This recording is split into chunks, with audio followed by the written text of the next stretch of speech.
কথা বলে প্রিয় দেশটা স্বাধীন হয়েছিল।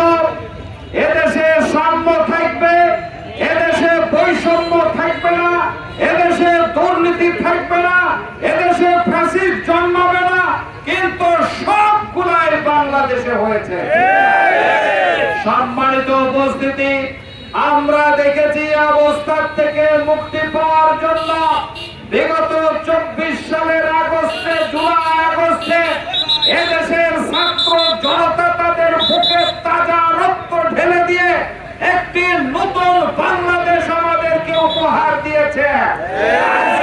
বিজয়ের এই 55তম বছরে পা রেখে আমরা বলতে চাই, স্বাধীনতার যে ঘোষণা ছিল সাম্য থাকবে, দুর্নীতি মুক্ত বাংলাদেশ হবে, বৈষম্য বিরোধী একটা বাংলাদেশ হবে, আগামীর বাংলাদেশ গড়ার জন্য আমরা অঙ্গীকারবদ্ধ হচ্ছি ইনশাআল্লাহ।